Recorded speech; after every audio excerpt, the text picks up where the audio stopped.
It's the Broadband Besties Show. Bob and Kim bring you broadband news in a very serious way on the Broadband Besties Show. So welcome to the Broadband Bestie Show, and welcome to our first guest live at Connected America. Ladies and gentlemen, Phil Macres. First of all, it's Broadband Communities. But besides that, What did I say? Connected America? photo Well, it's the bomb. same thing. I mean, basically, you know. I mean, same thing, different city, right? It's a photo different bomb. show, really. It is. So be nice, Bestie. I am being nice. I mean, Rob is right over there, the organizer. But huge conversations about BEAD. So, Phil, you're Phil Macres from the Klein Law Group Yes. in Washington, D.C. I have a question. We're in DC. Well, Is it the we're in BEAD Houston prescription today. that you have over there, or is it BEAD, the federal program? Oh, wait a second. The Broadband Bestie Show is brought to you by Prescription Strength BEAD, the Broadband Ease anxiety drug. I need a new bead. Take it. One that does what it should. One that doesn't make you feel too bad. One that makes me feel real good Gives when I you look kind of under the hood. Give it a little rush in the Yeah. system, that one does. All right, so you've been in NTIA. What's the deal? What are they thinking? Well, it was a surprise. I didn't think they were going to bring in satellite, fixed wireless, coax, and do it all and put it all on a neutral playing field. So that's a surprise. It was a huge revamp that just came out on June 6th, and they're revamping the program. They're getting rid of all the dead weight and the heavy lifting for ISPs, but they're pushing this forward. So they want states to be done with this within 90 days, and then be subject to NTIA approval for another 90 days to perhaps start, providing the funding before the end of the I year. get a question. 418 days or 90 days? Well, whatever. Okay. So I'm hearing a lot of talk and chatter at this conference that they think that no new entrants are going to reapply or apply for BEAD who weren't in the first application process because of this small time window. Do you think that that's the case from your perspective? It depends. If you've been watching it and monitoring this closely, you might be interested in getting involved. I mean, come on, there's an opportunity there to be part of this federal program and get some grant funds. Wait a second. So it's going to be politically expedient for the Trump administration to get the money out by year's end, as they promised, because they're trying to contrast with the Biden folks who took years and didn't get the money out. Right. So, is NTIA going to say to the states, yeah, we're going to give you an extension, or they're really just going to try and get the money out in 2025 as promised? They're setting the stage for those that want to hit the ground running and get their programs completed by the end of the year to be able to get the money out. But if a state broadband office recognizes that the 90 days is just too much of an ask, maybe they had more time based upon when they got their original proposal. They had a year, and maybe they needed just a little bit more time. They can ask NTIA for that extra time. Is it my turn for a question? Yes, Bestie. Okay, so I'm hearing this. Another thing that I'm hearing here at Broadband Communities is that some people are thinking they're going to take out the places that have the high cost Right. locations and then resubmit just without the high cost locations in their bid. Do you think that's a smart strategy? Well, yeah, if you want to go fiber and you're saying, well, wait a second, and the state broadband offices, some of these state broadband offices said you could get 5%, you could remove that high cost. But maybe you have to dig in and take out 20% because they're all high costs. If you stick with the 80%, you can do a fiber deployment, a cost-effective fiber deployment, and then those high-cost areas that now reached into maybe instead of 95, now it's 80%, you have to carve them out. They would be subject to maybe fixed wireless, upgraded coax, or satellite. The core part of the community gets fiber, and then the rest get the remaining. They might get satellite or fixed wireless. Who knows? But it has to be the cheapest cost. I mean, don't forget that. I mean, or it needs to be within 15% of the cheapest cost, and then that's when the politics come into play. Yeah. So Okay, so you've been to Department of Commerce, you've been talking to the folks. Amazingly, you weren't kicked out. Security didn't throw you out on the street. yeah, that's one big building. So And, what are they saying? What are you hearing from NTIA directly? What I'm hearing is that they want folks to sharpen their pencil. They're looking for the benefit of the bargain. I think that's what Howard Lutnick wants, and that's why they're having this round. So not $42 billion. What's the official Phil Macres prediction? the official Phil Macres prediction is less than that, probably less than $20 billion. maybe between 15 and 18 billion or so. You heard it here first. Between 15 and 18 billion. If he's wrong, tar and feather him at the Klein Law Group. I have But one last I'm question. guessing because I think that's what he wanted to do. I think he was trying to actually go into the president's office, the Oval Office, and say, I saved the country, $20 billion Right. or so in money by What a bargain. $20 billion. How do we get there? We got rid of these high cost areas, the Nevada, $77,000. We pulled in satellite, the satellites Passing, there. right. And that's gonna take care of those really high cost areas, and we're providing fiber as an alternative where it makes the most cost effective sense.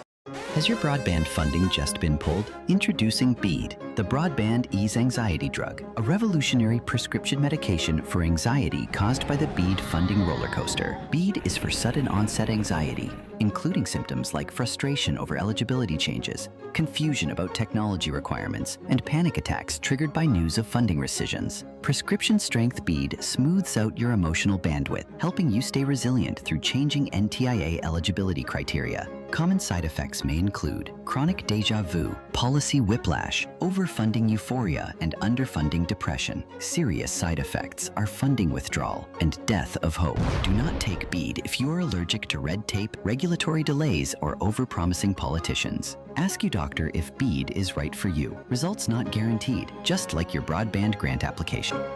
And welcome back to Broadband Besties. This segment is sponsored by BEAD, prescription strength BEAD, the Broadband Ease Anxiety Drug. That guy looks really happy. Is he taking it? He's taking 1 to 10 pills daily. Not- BEAD. Oh, What is the dosage? The recommended dosage? whatever's in the file, just chow it down and call it a Basically day. Xanax. So we're here at Broadband Communities, and I just knocked my Houston. microphone off. We're a high budget show. Our second guest is Jade. I'm going to see if I can get this. Okay. Piros de Carvalho. Piros de carvalho. No, change it.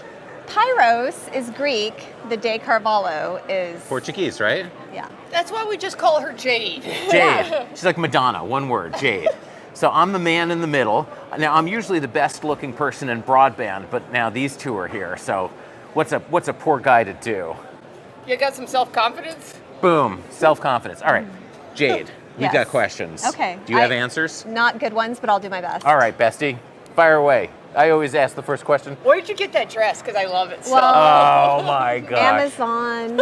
I hate to be that girl, but like as a full-time working mom, you got to get your clothes Gotta be- delivered right to your house. Exactly. So BEAD, right? We were just talking a little bit before about the new guidance from Yeah. Commerce, right? So you were the state broadband director for Kansas, one of Yeah. the most high-profile state directors out there. So tell us a little bit what state broadband directors are thinking. Are they ready to jump? What's going on? Well, I think there was mass panic when it first came out because the guidance was so disruptive. But once you have time to digest it and you read a lot of what the subject matter experts are writing, like I continue to highlight like Carol Maddie's piece and Shirley Bloomfield's piece. It's like it's Her not. last name is pronounced Piros, by the way.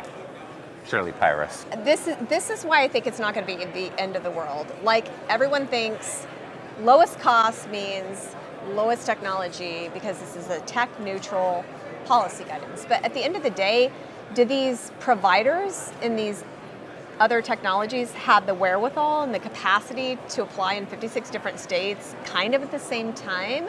Some of these windows are going to be 7, 10 days long. So I think we might end up with kind of where we were at, but with maybe,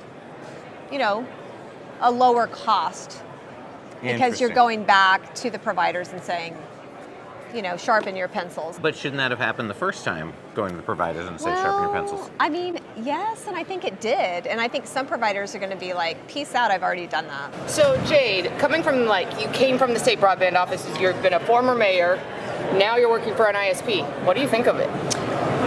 I mean, I love it. I did work for an ISP for 7 years before I was appointed. Well, and thanks so- for shutting me up. Well, no, but I'm just saying, like, it's great to be on that side of like you're part of the solution Yeah. in a different way. Yeah.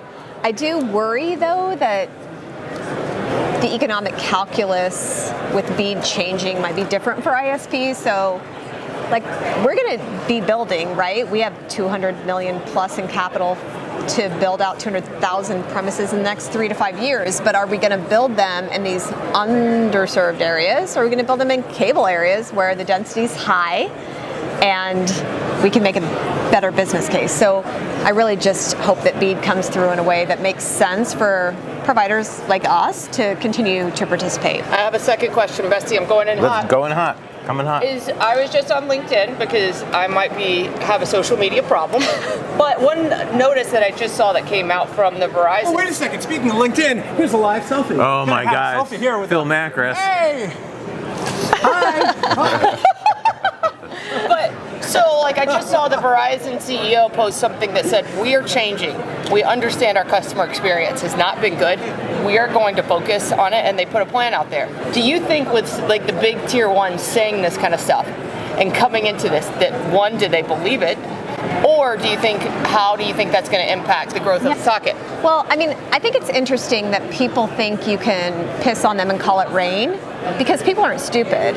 Like, communities like working with local providers who deliver on what they say they're going to do and execute and don't tear up their yards and not restore it. And I mean, I think these tier 2 and tier 3 providers that are really progressive and getting out there are going to thrive in this environment. We're going to see a lot of roll-ups. I'm not like under any illusions, but I'm not worried about tier ones. I think it was, to my belief on it, I think it was a really smart move on Verizon's part. I think it is that the competition that has been brought into this space has changed the mentality of the tier ones, and I think that's a good thing for the whole industry. Well, and for the end consumer, because people need to have good customer service, and I mean, I hope they deliver. I think they will. I'm a Verizon customer, but well, question for both of you then. Smaller ISPs have always competed on the customer experience and have delivered a superior customer experience. Now, if the tier ones are coming in